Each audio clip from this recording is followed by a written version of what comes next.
Hello, friends. This is Dr. Benjamin Smith, lecturer in philosophy with Catholic Studies Academy. Welcome to Take Every Thought Captive, our digital space where we explore the 2,000-year-old Catholic intellectual tradition. Today, I'm joined again by my friend, Dr. Richard Bulzacchelli, and we're going to be talking about pastoral theology, which is an interesting topic that recently my friend, Dr. Bulzacchelli, has been able to explore more. In fact, he's been teaching a series of courses on pastoral theology at a Catholic university. And we're excited to kind of bring this topic to you because it's one that I don't think we've spent too much time exploring in the past. I think pastoral theology, correct me if I'm wrong here, sometimes maybe uh, some people, I'm not saying who, but some people might kind of occasionally consider a little bit to be on the kind of soft side of theology, right? Mhm. So I'm not endorsing that view. I'm just saying that maybe there are people out there who have that view. Um, what would you say? It feels like a big topic as soon as you start thinking about it. Of course, Yeah. these days I have a lot of kind of practical experience working in a parish, and that kind of issues about pastoral theology come to my mind often. What would you say is like the relationship of pastoral theology, Rich, to other theological disciplines? Like, how does it relate to them? How's it maybe similar? And then, like, kind of what also distinguishes it from the other theological disciplines? Like, we think about, say, like the speculative traditions, right? Like Mhm. soteriology, Christology, Trinitarian theology, those sorts of things, right? Um, what does pastoral theology have in common with those disciplines? And then how is it its own specific form of study? Right. So that's an important question to ask, because particularly with that sort of preface, which is that Mm, many people think of pastoral theology as something sort of on the softer side, right? That it's not especially academically rigorous. mhm. Um, that's an accurate perception of the way pastoral theology is, I think, commonly practiced. That's it. But at least where I'm teaching now, the effort is to sort of move away from that, um, to make sure that pastoral theology is academically rigorous. In other words, that pastoral theology has a particular concern, just as any subdiscipline of theology would.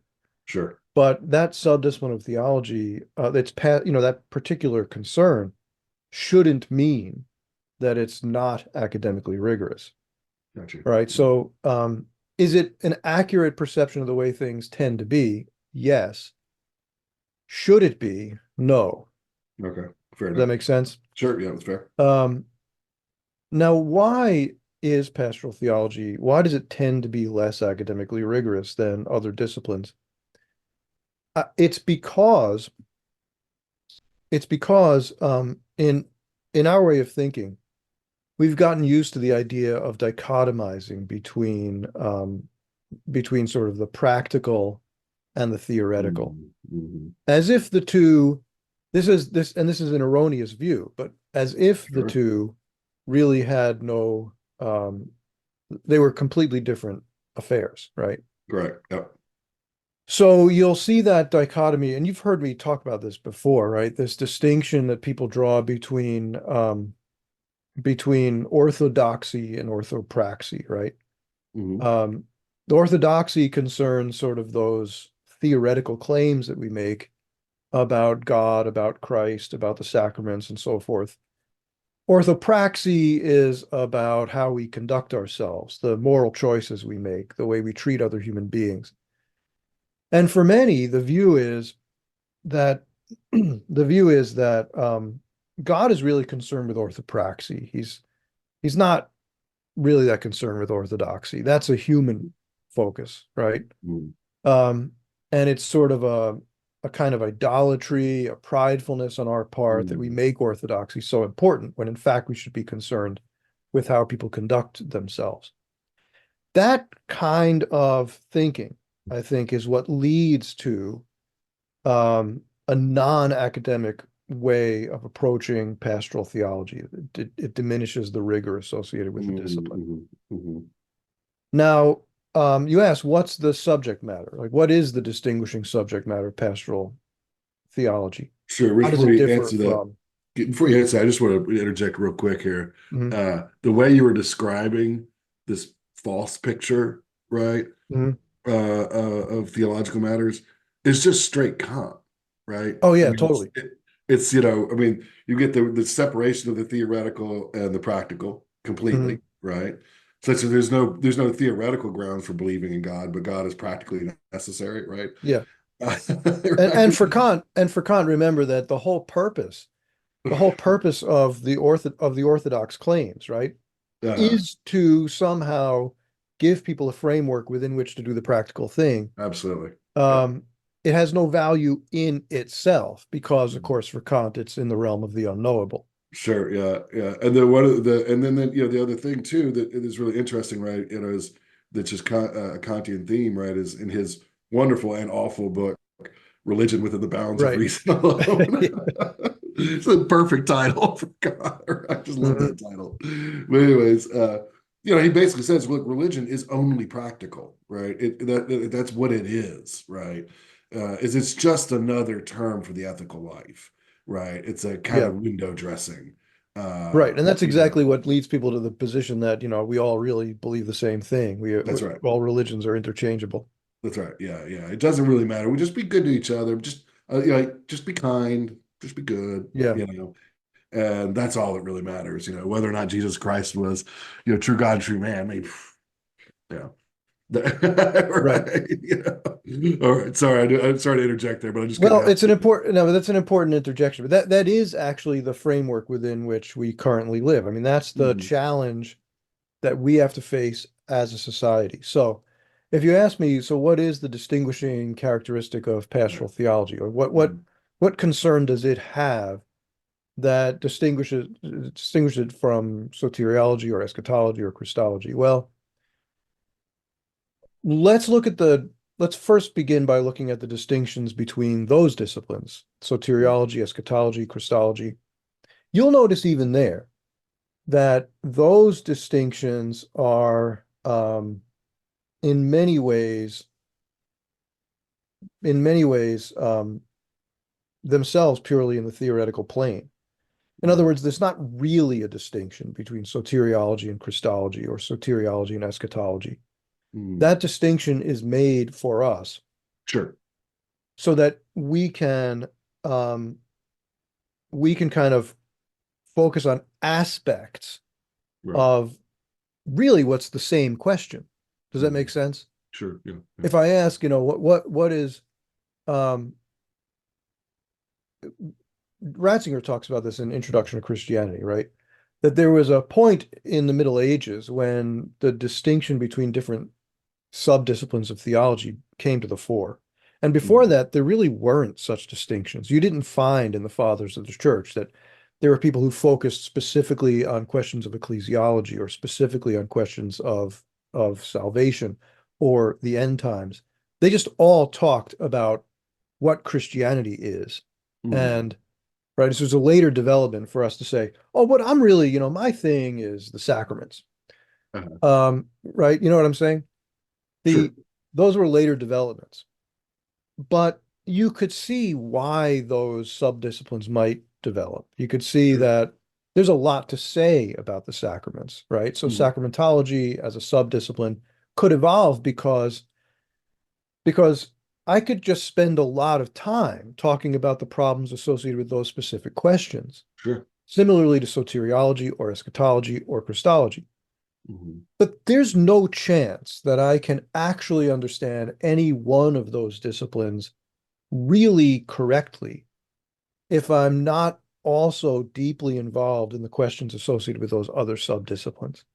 If Sure. I don't know what I'm talking about when I say who Jesus is, uh, what do we say about the incarnation, Mhm. the purpose of it, and so forth, I won't know anything really about Mhm. soteriology. The question will be meaningless to me, at Yeah, least from that a makes Christian sense. perspective. Yeah. So with eschatology, Mhm. right? And so that's an important thing to say, right? All the disciplines of theology have to be integrated with each other. Sure. Now, that applies to pastoral theology too, in my opinion. Okay. Pastoral theology does not hang out on the edge as if it's a concern by itself, and then there are the theoretical questions over here. So we have to have the idea of what the church is and what the church exists to do. So now we're talking Mhm. about ecclesiology and we're talking about soteriology, Yeah. and we're talking about eschatology because the church has there's an end to, at least to the church in this world, to the institutional church, right? To the, what we call, today the pilgrim church. Sure. There's an end to it, namely the what we used to call the church triumphant, right? The church in heaven. Right. Um, so that's the eschatological dimension. And the life of the church necessarily involves what? The sacraments. Mhm. It involves holy orders. It involves the Eucharist, right? It Right. involves baptism and confirmation. So all of these issues have to be part of a pastoral theology. Mhm. But what's specifically the concern here is, I think, the the conditions under which the church is acting today and the the people to whom ministry is being executed. Mhm. Okay. Does that make sense? Does, yeah. So if I can restate a little bit, and then you can kind of correct me here. The so what distinguishes pastoral theology, right, is not sort of that it's separated from the various other theological foci, right? But Hmm. rather that it brings those emphases to bear on ministry in time and place. Yeah, that's what I would say, right? Okay. Yeah. So that's important. What I think that makes some sense. That does speak to the unity, right, of Hmm. revelation and then also theology. Um, when we say ministry there, right, or pastoral, right, Hmm. pastoral care, what is I guess ministry? What Yeah, is that? So I said, it's bringing that all that theological truth, right, to bear in ministry to people in a time and place. What is that ministry that's happening there? right. So if you want to use the technical theological definitions of the church, Okay, ministry has to do with ordained function. That's now I'm speaking very technically at this point. sure. Um, in the church, if we want to be really precise, when we talk about ministry, we're talking about what the ordained ministers do. Um, so that involves the administration of sacraments. It involves preaching the gospel in a formal setting. It involves liturgy. But we also use these terms in sort of a looser, analogous way Mhm. for other functions that are performed by lay people. And I don't want to say that that's improper to do. I'm just distinguishing between the technical theological definition Sure. and the way we very often employ the term, even in the church, right? Right. So um, when we talk about catechists as ministers, or we talk about extraordinary ministers of Holy Communion, Sure. those are actually sort of analogous ways of talking about ministers. We're I not, think that's good. Yeah. right? Analogous. Yeah. Yeah. But the church actually uses a phrase, right? A stable ministry. A person has a stable ministry. That would be these are the ministries. So if you remember back in the 70s, Paul VI, had suppressed the minor orders, Hmm. and then he replaced them with acolyte and lector as stable ministries, Okay. to which Francis added catechist. Right. Um, Now, you might say that the minor orders were, in a sense, these stable ministries. Hmm. Um, but Sure. but we talked about them differently, right? Um, but they're analogously ministries, right? They're not actually ordained functions. Sure. Would Nonetheless, you? they sort of participate in a certain way in Yeah. what it is that the ordained ministers are doing. And so Right. those people are functioning not as sort of autonomous agents within the church, Right. but they're exercising a function that in a way represents the church, that extends the activity of the pastors. Yeah, I think that's really important because so in my own contemporary role, my primary employment these days is working in a parish, working in sort of catechetical work and formation work. Um, and one of the things I've sometimes seen is maybe sometimes laymen who are employed in those kinds of roles, or even laymen who are volunteers, um, taking on kind of a certain level of autonomy, right? Mhm. And I sort of resist that because I have the sense that I'm there really to help the priest, right? Like that's my catechetical work, right, is an extension really of his ministry of the word.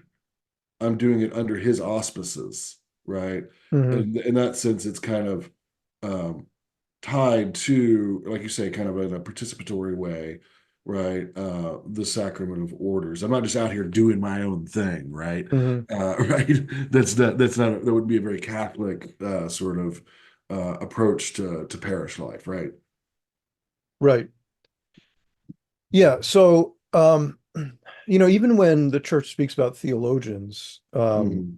it speaks of the ecclesial vocation of the theologian. Well, that's pretty strong Mhm. language. Sure, sure. But and I think that's correct language. When I think about being a theologian, I don't think of it just as a job or Hmm. a career path. I think of it as a vocation, which involves responsibilities to the church, right? Hmm. Um, the Henri de Lubac, described the what it means to be a theologian, and he said, first of all, a theologian is a man of the church, Hmm. and so I think about it that way. But that really means that, when a theologian exercises his particular vocation, which you might in this analogous way describe as a kind of ministry, Sure. um, he's not doing it purely as a free agent. Hmm. When I think about the oath of fidelity that I Right. took as a theologian, right? I took an oath not to represent my own views as if they were the teaching of the church, Sure. and to basically to formulate my own theological hypotheses within the bounds of what I know to be revealed by God Hmm. and what the church teaches in a binding way to the faithful. Right. So Right. there's a kind of obedience that goes along with what I'm actually Hmm. permitted to do. Right. Hmm. Um, Hmm. and at least in the in the ecclesiastical system of education, you're not really a theologian until you've been licensed by the Right. church. Yeah. Yeah. Right. You Yeah. have you get a license, a Sure. licentiate. Sure. So pastoral theology then is especially tied in, right, to um, the sacrament of orders, the sort of hierarchy of the church, right? The work of the priests, right? Yeah. It's tied into that. I guess some people find that a little humiliating or degrading, maybe, that there's to think of their own ministry as being dependent upon the ministry of the priest. But again, I just think that's a wrong-headed It's attitude. not a Catholic way of thinking about the life of the church. Right, From the right. Catholic perspective, the church is an organism, Hmm. right? Not merely an institution, but an organism. Hmm. And so it's false for me to think, well, I'm not in the hierarchy of the church. I'm not a priest or a deacon or a bishop. I'm just a layperson, so I'm on the outside and I do my Right. own thing. And I have, Right. you know, but the life of the Holy Spirit is in me too. And so I'm still a Christian. I'm Right. still a member of the church. I'm just not in the hierarchy. Right. So I should be able to do the things the Holy Spirit motivates me to do in my own sphere on my own, right? That's only partly true. Right. It's partly true in the sense that there really is such a thing as being a layperson in the church, Sure. distinct from being, and the church talks about this, right? I mean, in the Vatican Council, Second Vatican Council's decree on the laity, the whole point of that is to say lay people do a certain thing in the church just by Sure. being lay people. Hmm. They be Christians out in the world and in that way sanctified through their daily lives. Hmm. But that's a little bit distinct, really, from what we mean by ministry in the sense of functioning within what the church is deliberately doing, right? At sort of Hmm. a in a planned way. Right. Right. Yeah. Yeah. Um, so so again, when we think about the church, we're not. It's not just an institution I could be in or outside of. It's an organism. And if Sure. I'm alive by the same life, right, that Hmm. makes the whole institution alive, then the whole organism alive, that I'm a member, right? I'm a member of the body. Well, Sure. the left hand, does the left hand know what the right hand is doing? Is can the foot, be away from the head and this kind of stuff? Hmm. Um, no, Right. every part of the body has to be working in union. Right. Yes. Yes. Yeah. Yeah. And part of that is in union with our priest, right? Right. Who are our pastors, you know. Um, and so there is a way then, right, in which pastoral theology and all the ministry in the church, Hmm. right, whether we're talking about ministry in the strict sense or in the broad sense, right, Hmm. is kind of grounded in the reality of there being pastors. Yeah. I think that's a fair way Right. to put it. Um, so what in kind of using this language analogously, right? What we can say of the priest, we can also say in a way, right? Hmm. In a restricted and qualified participatory way of, say, the lay ministers in the church. Hmm. Is that fair? Yeah. I would say, So, again, in an right. analogous way. Yeah. So when the priest is being pastoral, or say the lay ministers in the church or administrators or all those who help, right, Hmm. the priest in his pastoral care, what is being a pastor, like what is pastoral? Right. Well, of course, I mean, that the term pastor comes from, the word for shepherd, right? Sure. And so, we're thinking of this image that's given in the scriptures of Christ as the good shepherd and the church as his flock. Right. Yeah. And so he tends his flock and protects his flock, and so forth. So this is actually a big issue, I think. Yeah. One of the major problems that I personally think that we faced in the church during the 20th century, and probably not exclusively so, but I'm only so old, so my memory extends. But I think that, one of the big problems that we've faced that I'm sort of familiar with, right? That because I remember this sort of thing, is that there has tended to be a reduction in the life of the church of pastoral practice for ordained ministers to administrative function. So they run things, right? And maybe they have programs in the parish life, and increasingly since the Second Vatican Council, there's been a lot of hiring of professional class people to do the hands-on daily work, right? Mhm. And so increasingly pastors and especially at the diocesan level, bishops have tended to be more administrators than what we conventionally think of as pastors. Okay. Now, Good. Can I That's push a back on general that just a statement, little and bit? it's not meant to be an indictment of any particular individual person out there in the church. I'm just Sure. saying Yeah. this is a tendency that we've seen. Is because when we're thinking about pastors and the work of pastors, things that come to mind first to me, of course, the ministry of the sacraments, right? Right. And probably one of the best examples I would say of the extraordinary ministry there, right, is taking, the sacrament to the sick, right? Hmm. That's a real service to the ill, right? Right. And that's I think that's praiseworthy. Um, and then we could also talk about the ministry of the word, right? Yeah. And your catechists sort of participate in that. Yeah. But Um, so I but would say, isn't there something else? I mean, does a priest also have some sort of disciplinary juridical? yeah, absolutely. So, but let me finish this thought, because I do think Okay. the things that you're naming Hmm.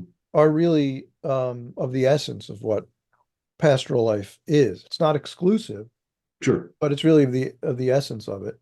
Okay. Um, my criticism, what I think needs to be corrected, is that the weight of things has tended to be Hmm. too heavily placed on the administrative side. Hmm. The administrative side is real. It actually is an obligation, but it's an obligation. So, in fact, I taught a course on pastoral administration last semester, and one of the things that I came back to over and over again in that class was that when we think about pastoral administration, we should not think about the active administration performed in a context that happened to be pastoral, but instead we should think of the duty of administration as an aspect of our pastoral obligation. So, in Okay. other words, it's part of being a pastor to effectively administrate. Hmm. Does that make sense? Sure. Yeah, So absolutely. I think that what's tended to happen, and this is partly driven by the, you and I were talking privately at one point about the managerial structure of our current society. It's been this way now for quite a long time. Hmm. Um, and that's just it's a reality of how our society currently uh, is is organized, right? It's organized with a heavy emphasis on institutional managerial life. And that Yeah, is therefore a part of the life of the church. So sure. it shouldn't surprise us, right, that we see an emphasis upon those sort of managerial functions within the episcopate and within the life of the pastor of a parish. Hmm. But the problem is that that emphasis becomes so great that it ultimately removes our pastors from these more essential functions of the organism of the church, Sure. the Yeah. sacramental life, Hmm. care of souls, where really the duty of administration should be considered part of their obligation of caring for souls. Hmm. Now, so when I know that I've heard people talk about, new bishops, right? Oh, there's a new bishop here. What do you think of this guy? And I've heard the comment in some cases, oh, he's a good administrator. Now that's important. Sure. Um, in fact, I mean, we could point to examples of how important that is, and where you have incompetent administration, Right. it really does Right. lead to Sure. disasters. Absolutely. Yeah. But at the same time, I want to say, for me, that's not the most important concern. Hmm. I also want to hear he's a good pastor. Hmm. Now, I remember Bishop Choby from the Diocese of Nashville very, very fondly. I knew him a bit, I didn't know him super well, but like, you know, he knew me, he recognized me, engaged me Sure. when he saw me. He would meet with me if I asked for a meeting. Hmm. Um, and I thought of him as, if I could sort of assess his episcopacy, I would say he was a good bishop. In my opinion, he was a good bishop, not a Hmm. perfect bishop, Sure. but when was the last time you saw one of those? Um, I mean, we're only human beings, right? So Sure. there's no perfect bishop. There are good bishops. He was a good bishop. Um, could have been stronger as an administrator. That was probably not his strongest, that wasn't the strongest part of his ministry. He was an excellent pastor, in my opinion. Mhm. Now, he was wise enough that he surrounded himself with people who knew how to administrate pretty well. Mhm. Um, but, so if you ask me, would I trade, would I trade someone like Bishop Choby, who was, he could get by as an administrator, but he was really strong as a pastor? Would I Mhm. trade him for someone who was a fantastic administrator, but not a particularly competent pastor of souls? Right, right. I don't think I personally would want to do Sure. I understand. that. Again, not because administration is not important. It just sort of you're saying kind of these uh various tasks, right? This one it kind of falls a little bit lower, right? Yeah, in a So hierarchy of goods, which is the most sure. important. Would you distinguish, Rich, between administration and jurisdiction? Yes and no. So, It's kind of a fine point, but yeah, it's a fine point, but um, so there are going to be administrative tasks that have no intrinsic authority, sure, right? You like the bishop can tell a deacon that he's going to intervene in this particular case and carry out the will of the bishop in a particular instance, right? He's going to just sort of he's going to, I don't know, audit a particular parish. Well, sure. I mean, there's authority in that, I suppose, but it's It's not a the it's a authority. it's a The deacon doesn't have that authority himself. sure. He's exercising the authority of the bishop. In that sense, he's just administrating, Right. right? Yeah. It's sort of extrinsic to being a deacon, right? Yeah, Yeah. It's not as if it's totally unrelated, but it's not like sort of the heart of it. And it's not something that's particular to pastoral care. Every institution needs to be audited, right? right, right. So it's not specific, I guess you might say, or something like Yeah, that. so what you would say is historically deacons do that sort of thing. I mean, Sure. in the history of the church, that's the kind of thing that a deacon would be sent by a bishop to do. Hmm. Um, part of the reason that they exist, but it's not like he's a deacon, so he walks around, of his own initiative auditing parishes. He carries out the will of the bishop, right? Sure. He's basically an appendage of the bishop. Right. It's the bishop who has the authority. Okay. Um, similarly with a priest in the confessional, the priest is when the priest hears a confession and absolves sins, he does so Right. really under the authority of the bishop. Hmm. In the Middle Ages, right, it wasn't the case that every priest had faculties to hear confessions. Hmm. I mean, in danger of death, that was always a caveat. But in terms of ordinary life, there were times in the Middle Ages when the only person you could confess to was your parish priest. Hmm. Not, and by parish priest here is meant not the assistant at the parish, Hmm. but the pastor, Yeah. right? Right. He was Right. the Yeah. only person who could hear your confession. Sure. How Um, about yeah, how about this? I've got some specific kind of activities in mind. A pastor, for example, can remove someone from the parish council. right. A pastor can deny someone communion, Yes. right?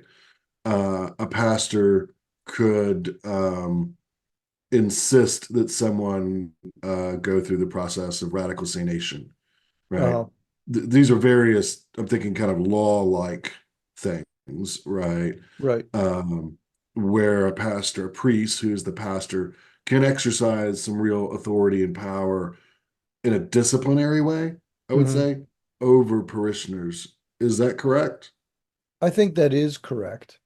Okay. Um, so, I mean, we do definitely say that ordained ministry has an aspect of has an aspect of juridical authority in it. Mhm. When we speak of the magisterium of the church, we're not merely speaking of the church as teacher, Correct. but Right. also the church as governor. Mhm. There Yeah. are laws in the church. Sure. Right. Right. And I can't, I mean, I couldn't deny somebody communion, right? I wouldn't have the right to do that, right? Well, under Uh, canon law, there is a provision under which you have an obligation to do so, but most of the time when people don't. exercise that obligation, they get in trouble. Right. I mean, Yeah. canon 915, right? If you Okay. know someone to be in public, grave, unrepentant sin, Mhm. then you're obligated to deny them communion. I guess I could But do that. I couldn't like command others though, right? I don't have the no, authority. you can't command others. No. Right. No, you couldn't command others. But in fact, you are commanded by the Sure. competent magisterial authority to do that. Yeah. But likewise, I couldn't, uh, I can't take somebody off the parish council or uh, like by my fiat place somebody on the parish council, Right. you know. So those are juridical matters, and I do think that they are, I mean, at a basic level, I mean, of course, you know this, a lot of what you deal with in a parish involves marriage cases, Yeah. right? All sorts, like, like different sort of ways in which the parish and marriage and divorce and all that kind of interact, right? From confirmation sponsors. No, Sally, you can't be a confirmation sponsor, right? Because you're part of blah, blah, Hmm. an illegitimate arrangement right now. Right. Right. That's an exercise in discipline and jurisdiction. Is that fair? Yeah. Yeah. Right. So if you're say you're a director of religious education or something, Hmm. it falls to you in a certain sense because of your position in the parish to which you've been appointed by the pastor Right. to kind of turn people away in cases like that. But Hmm. ultimately, they're going to try to go over your head and go to the Sure. pastor. And it's on the pastor what happens after Hmm. that, right? It's Hmm. not on you. Right. Right. Right. Um, but I mean, at a practical level, yeah, you are going to have to tell people, that's not actually a legitimate confirmation name, or Right. Yeah. All right. you know, So when you bring all these things to bear, so I think your critique is important here, is that because that like so the reason I want to tease out that juridical point is I uh, think that's a little different than administration. It's under an administrative task, right? yeah, But it's kind of maybe a subset that's really actually important to the life of the church, right? Is that we have a certain amount of discipline um, and order, right, right. And that within discipline is that parishes. discipline is part and parcel of the care of souls. Yeah, So so you've used that term before. Could you expand on that a little yeah, bit? right. So what we're talking about is, in fact, in canon law, right? Hmm. That there's this sort of trump card in canon law. This canon that says the ultimate something like the ultimate rule is the good of souls. Hmm. Um, all the other laws in canon law, everything else that's there, right? Ultimately, if the good of souls demands this action, then that's the action that ultimately needs to be taken, regardless of, everything else Hmm. notwithstanding. Sure. So, that's the thing that motivates the caveats about um, when in danger of death, blah, blah, blah, right? Hmm. So, for example, a laicized priest in danger of death, or a laicized priest, right, when facing a person in danger of death, not only may, but is actually obligated to hear a confession, right? To administer. I mean, like Hmm. they have to minister to this person. It's a moral Hmm. obligation and a spiritual obligation, Right. even though Right. you've been laicized, because in fact, ontologically, you are a priest, the way the Catholic Church thinks about it. Sure. You are a priest. Um, and this person right here in this situation needs what priests alone can give, Hmm. right? So you have to give it. Um, the the care of souls, right? What we're talking about is bringing people to heaven, right? I mean, Hmm. that's what the church in this world at an institutional level, right? what does the church exist to do? It exists to preach the gospel and to bring souls to Christ, right? To bring souls into heaven. It doesn't exist to have a summer carnival. I'm sorry, what? It doesn't exist to host summer carnivals. No, no. Yeah. No. So it doesn't, right. It doesn't exist for that reason, right? Um, when your parish church is just sort of really proud of the events it throws, Mm, um, and the I don't know, the NGO kind of activities in which it sure. engages, but takes very little notice of the emptiness of its pews, Mm, um, or the conditions under which the parishioners are living their lives at a right. practical moral level, right? Something's wrong. I Mm, mean, it's the primary function here is to bring people to heaven, and that does in fact mean conversion, sure. right? So the when we think about administration and jurisdiction as services in favor of the care of souls, right? What you need to say is it people can't, as far as administration goes, right? Mm, People need to know how to function within the parameters of this organism, the church. right. They need to know who they are, where they belong, where they're going, right? Mm, What's required of them. right. They need order and structure, or they tend to sort of become confused and frustrated and wander away and look elsewhere. It's Like bad lost for their sheep. souls. Say that again. Like lost sheep. Like lost sheep, right? Right. Yeah. Yeah. It's bad for their souls to leave them in that situation. Mm, And in that sense, good administration is important. yeah. That's so When important, people Rich. wander Man. at a Yeah. moral and spiritual level, Mm, jurisdiction mm, allows us to apply medicinal punishments, mm, right? By medicinal, sure. I mean, and this is always the way the church has thought about these kinds of punishments, right? Mm, Um, Oriented toward bringing people back into the fold, sure. turning their orientation toward Christ rather than inward toward themselves. Yeah. This is so my uh just I think it's really important because what you're getting at here, Rich, right, is the supernatural perspective, right? Yeah, The supernatural reality that should undergird, inspire, right, parish life, right. right? There are a lot of things to do with the parish. Now having, sort of worked in a parish for now over 5 years, right? I have a pretty good sense of like there's a lot to do, right? There are Hmm. a lot of it's way more complex. If you never worked for a parish, especially a large parish, you probably don't know how complicated running a parish actually is, right? Yeah. You might have kind of a little bit of a naivete about it's every bit as complicated as running any large nonprofit corporation, right? Hmm. Or mid-size. Um, but anyway, it's complicated, but in another sense, it's simple, right? Hmm. Like the simplicity that should inspire and motivate, right, is the supernatural reality, right, of the salvation of souls, right? Right. That the sort of eternal life is what's at stake here. Right. I'm concerned, in a way, I think, I've come to value parish life probably more. I also find it even more frustrating Hmm. because, I'm kind of pulled in both ways there, having being so sort of involved in it all. And I really fear, to be honest, that what you brought out a concern of an excessive attention to administration. Yeah.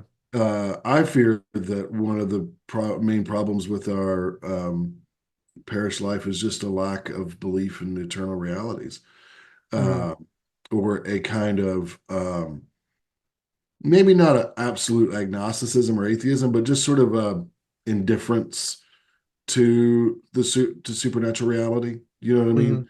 Um, and kind of a maybe a therapeutic appreciation, a social appreciation for the church, but not like eternal life is at stake, Yeah. right? that there are these supernatural realities. This parish, right, this weird little building, right, in the middle of this town, It's not has just a country this, club. yeah, right, has Really this bad. supernatural, you know, Uh, force around it, right? In a right. sense, not trying to be too weird about it, but it is a place, and it has, right, this supernatural significance to it.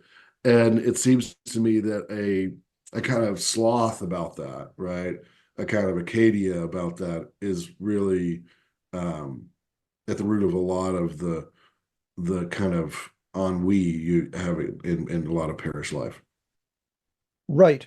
And that takes us back to Kant, Yeah, right. right? Yeah. Because it's part of Fair that, it's enough. part of that mentality. And Mm, to understand just the extent to which that mentality has affected the way we think about religion in our society across mm, denominational lines mm, is just, I mean, you really need to. This is one of the things I think that probably in the formation of priests, um, we need to make sure that our priests go through the seminary and come out understanding this issue.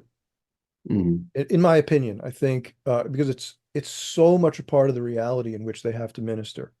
Right. Yeah, that's right. Yeah. It's so easy to lose track, right, of the supernatural reality amidst, book orders and parish councils and strategic plans and, Uh, all this sort of all thing. of which are important. Sure, right. But they're all tertiary, right? Right.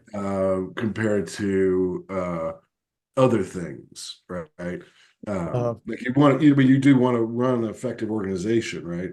Um, but these supernatural realities are really what's at stake here. That's why this thing exists, that's right? right. That's right. So those administrative and juridical functions need to be subordinated to that purpose Hmm. of saving souls.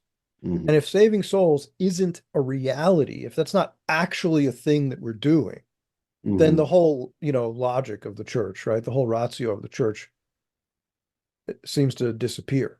Right. Yeah. Yeah. Yeah. I think, yeah, you have to ask yourself, so what is it in parish life?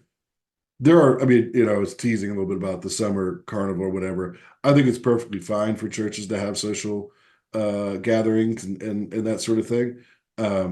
But again, right, you always need to think like, well, what's the priority here, right? What's the hierarchy of importance, right? Friendship is Right. a good thing, right? And we should foster friendship with other Christians, brotherhood and familial love, right? Because, Right. because though, right? Mhm. We we want the social lives of our parishioners to revolve around the parish That's right. because that's the community within which Sure. they're receiving grace, right? Yeah. Yeah. That's the community within which they're living the life of grace, the covenantal life of the church that Mhm. orders them to salvation. Right. Yeah. Yeah. I That's the agree. reason, right? Yeah. Yeah. So we could allow people to form their social lives wherever they might happen to form them, like in their Sure. workplace or wherever, Mhm. right? But that's less conducive in theory, less conducive to the good of their souls Right. than to help them form their social Mhm. circles around the parish where Sure. salvation. Right. Yeah. And just to be, yeah, put a fine point on it, I mean, I think we wish it were that in our imagination and in our aspirations, right?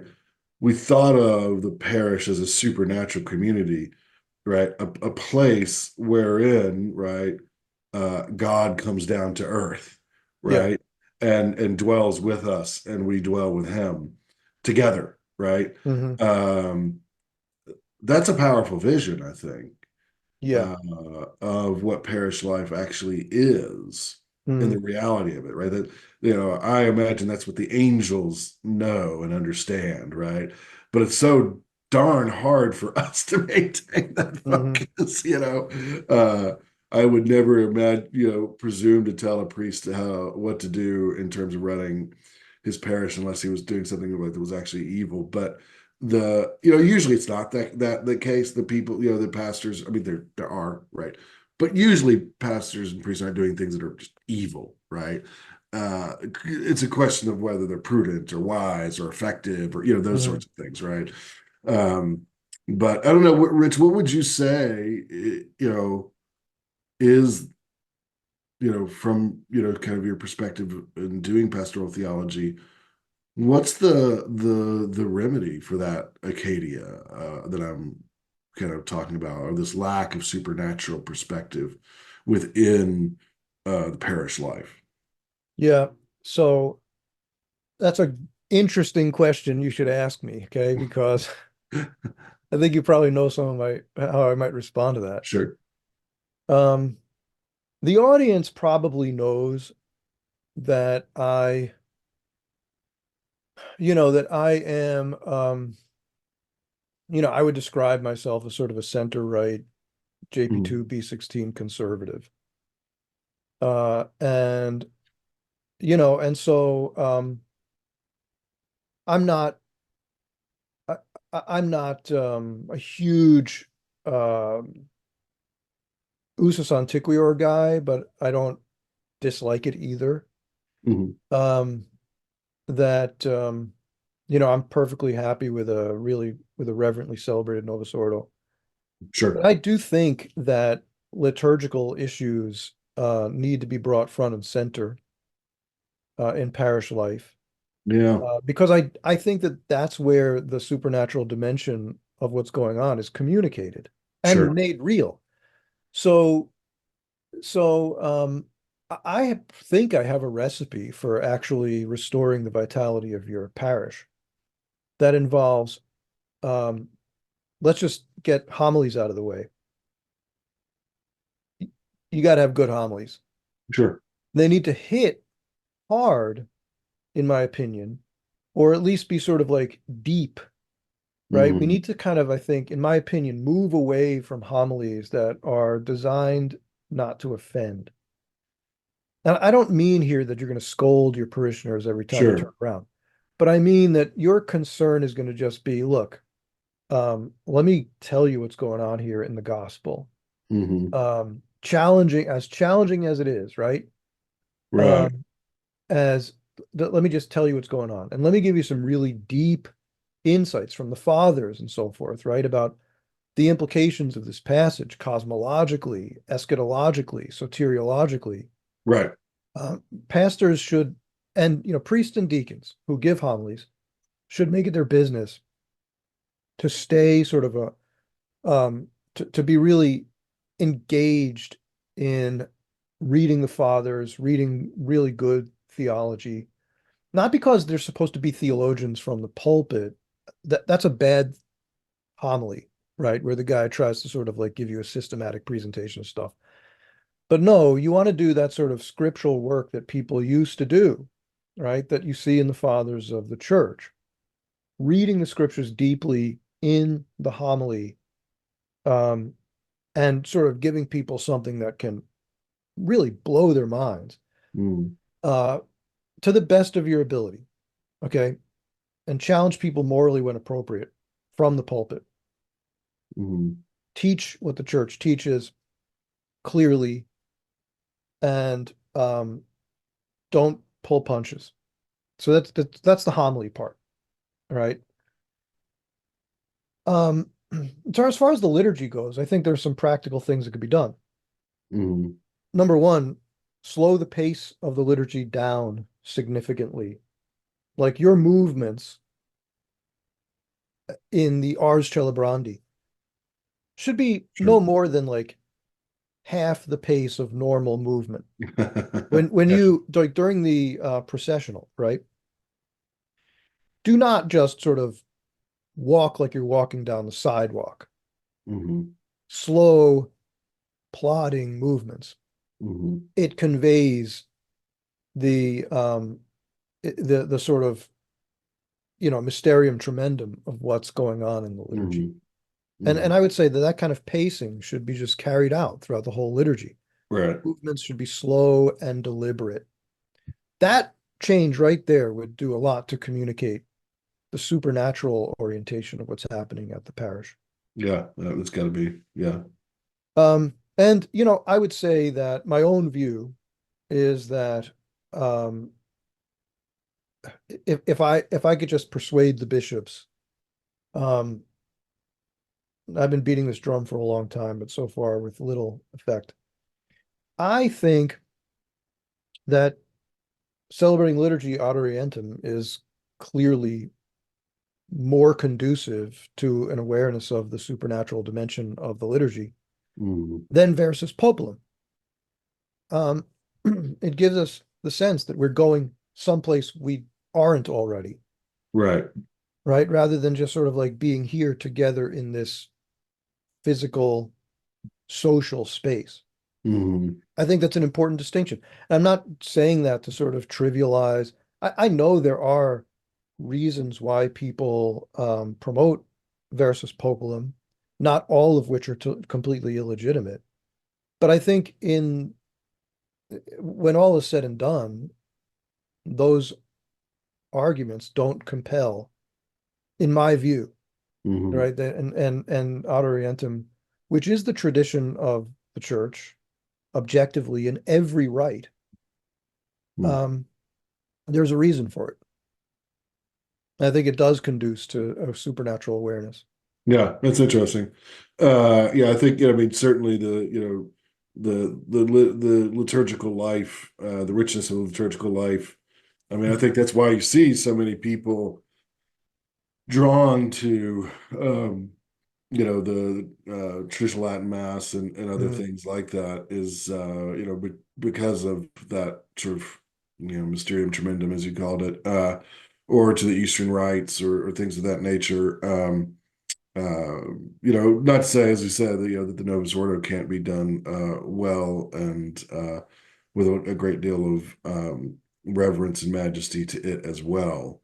Um, I when I was in Houston, I lived in Houston for a little while. One of the things that was really lovely about living there is you really had just this enormous variety of places you could go, Mhm. and I even got to spend a good bit of time.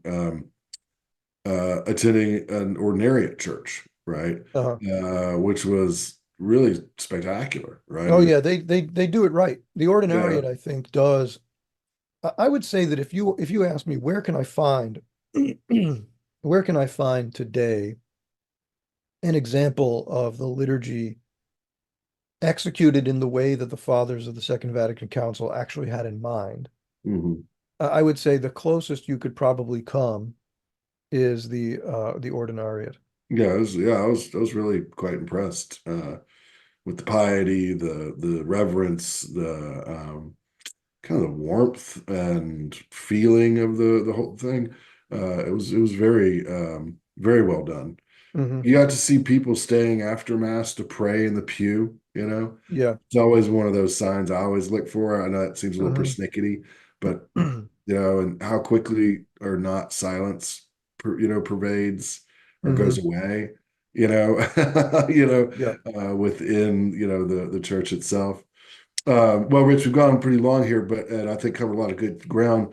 Is there anything else you wanted to bring up as far as sort of like major challenges, or we talked some about the idea of overemphasis on administration. Hmm. We talked some about the idea of supernaturality in the liturgy. Is there anything else that you wanted to bring out here, sort of as Yeah. a last So I issue? would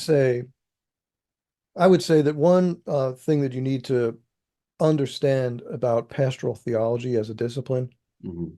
is that it involves the integration of many other disciplines that we normally don't think of as being Mhm. within the boundary of theology. But that's Okay. not in itself foreign to the other things, right? I mean, so many other disciplines within theology will involve appeals to certainly philosophy, right? That's Sure. old. Um, but philosophy to some degree, people talk about psychology. You might even talk about, you know, various natural sciences. But I would say that in pastoral theology, especially, it's important to understand that we need to be aware of what's going on in psychology, Hmm. sociology, cultural studies, right? Okay. History and so forth. We Yeah. really need to be aware of these things because remember what we said earlier was that we're bringing the theoretical side of things to bear Yeah. upon the actual care of souls Sure. in the world as it is right now, right? Mhm. So what is the sociological condition in which we're exercising ministry?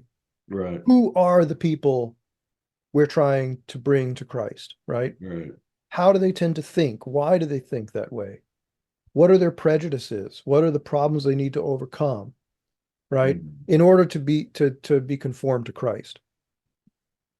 Yeah, I think Those are that's it. really important considerations. Yeah, that's it. That's an important consideration. It opens up a huge area because one of the area, because that can be used, I think, very well, right? And it's Hmm. important. I think it also inform a bad perspective Yeah, as well, right?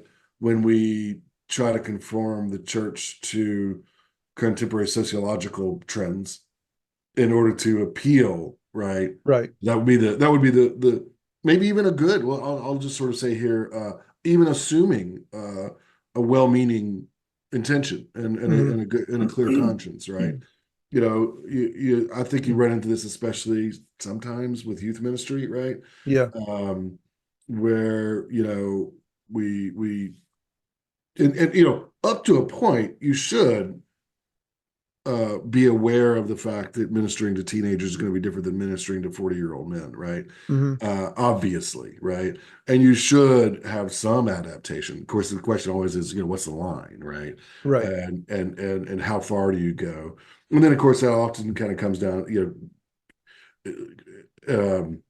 comes up in liturgical issues. One of the things that this isn't necessarily uh, a new thing, right? But when I kind of came over from Protestantism, I was sort of initially kind of scandalized at how short church was. Uh-huh. Like it's like 50 minutes.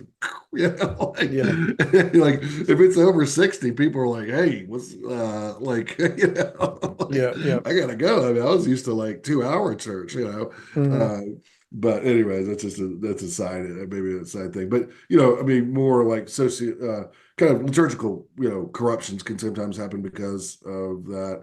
And so I'm sure obviously you. Yeah, that's definitely the case.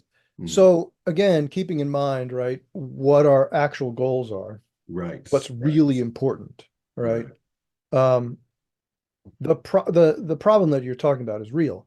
Mhm. We There's a risk of conforming the church to society um, in a one directional way, right? It's just Mhm. the church becomes more like the world, Right. but the world never becomes more like the church. The people in the world never become more like Christ. That's a failure. Mhm. What needs to be done, though, is that we recognize the truth about where people are, the way they tend to think, the vices that tend to pollute our society, and so forth. And we minister with a sort of realism Mhm. about those conditions. Right. So, in other words, we can't minister to the parishioners we wish we had. We have to minister to the parishioners we actually have. Does that make Right. sense? Absolutely. Sure. Yeah, that's really good. I think that's helpful, Rich, and I think there's a lot more to be said about that. Maybe we'll pick up on that in a subsequent episode.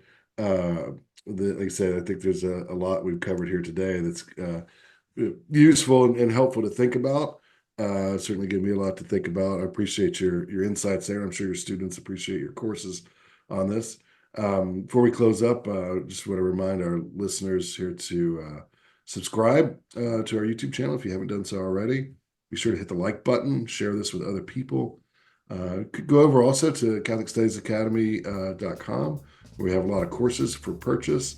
If you want to learn more about theology or philosophy, we have a ton of courses there. I think we have something like 14 courses over there. So there's a lot that's available to you. And if you'd like to support us more, which we'd appreciate, you can head over to Patreon and support us there. The various levels. We'll provide the link to Patreon in the show notes. Thanks a lot, Rich. Appreciate your comments and your insights. And for everyone else, until next time, God bless.